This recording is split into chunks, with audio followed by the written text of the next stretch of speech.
لە 2014ەوە ناوەنووسم بە سوپاس بۆ خوای گەورە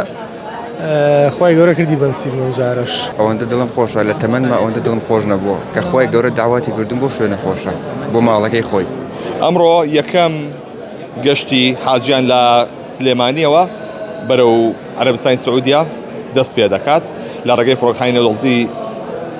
جەلال تاڵەبانیەوە 1242 کەس سەردانی ماڵی خوا دەکەن. ئەمەی بینن ئەمە دیمەنەکانن لەسەدا چاوەڕوانیەوەن کە بچن بەرەو ماڵی خوا. سەلام عەلەیکوم.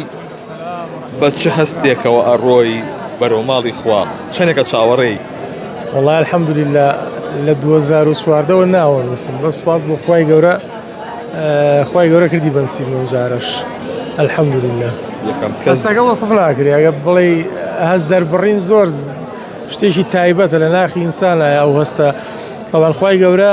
ئەم خەڵکی کە تۆی بینی لێرە ئەمە هەڵبژاردن لە ناو مەلاین کەسە ئەم مەجموعە کەسەی هەڵبژاردووە داوەتی کردوون بۆ لای خۆی جا بەڕاستی ترەوە شتێکی زۆر تایبەتە بەو ئینسانانە خۆیانەوە خوای گەورە لێمان وەرگری شەڵات دوعاکانمان هەرەوەیە خوای گەورەم شار وڵاتەمان بۆ سەلامەت کە ئەمان کە بەڕاستی یعنی من ئەمڕۆ لە ماڵەوە سونەتی پێش عەمرەکردن سونەت هەیە بە بیکەی خۆشتنە و خۆپاکردنەوە و نینۆکردنەوە تەمەەن ئەوم لە ماڵەوە کرد بیرم کردوتم بە الحەمدوللیلا باو باپیرانیشمان شتی وای نەدیوە بەڕاستی بەخۆیەوە ئەیوای یان ناخر تۆ لە ماڵەوە سونەتی عومرەکە بکەی بێ لێرە لە بەکرەزۆ سواری تیاری بە 2 سەعات بووی تا ئەو شوێنەی کە هەتەوێت ئەخرۆ دەست هەموو کەسێ ناکرێت سپاس بۆ خوای گەورە هەیە داوای دوعای چیان لێ کردووی؟ وەڵای الحەمدوللیلا تەمەەن دوعاکان گشتگیرە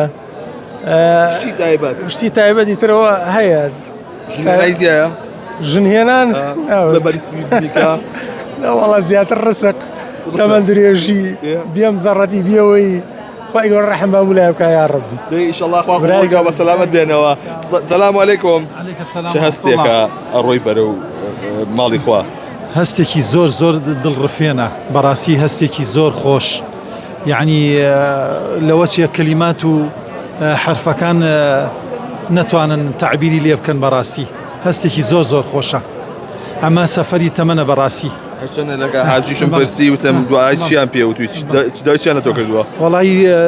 دوعای زۆریان کردووە بەڕاستی کە داوای لە گشتی تایبەت بۆ نمونە هەیە دایک و باوکی وا هەیە وتوێتی قوتابیەکەم لە پۆلی 12 دوعای خێری بۆ بکە بە بڵین دەرەجەی بەرز بێنێ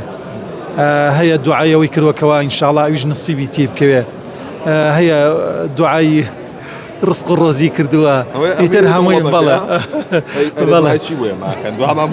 ئینشاءڵڵا ئینشاءڵڵا خۆی بەڕاستی گەورەترین دوعا ئەوەیەکەوە خوای گەورە یعنی ڕەحممان پێ بکە لێمان خۆش ببێ بڕۆ سەیری هەموو دوعای پێغەمبەران کە لەوە چێ هەموو پێغەمبەران خوای گەورە لە قورئانە کە باسی کردوون یەک دوعای تۆمار کردوون هەموو دوعاکانیان ڕەبی اغفر وەرحەمە ربي اغفر وارحمه يعني براسي او مهمه ما هم مشتاقين بوي كبقين بمغفرة الرحمة خوي قول له باش ان شاء الله قبولي كات بلا شو خو اماده كردو بو امروجا بو او بروسيا والله پێشەکەی بەخێر بن سەر چاوم ئەوەندە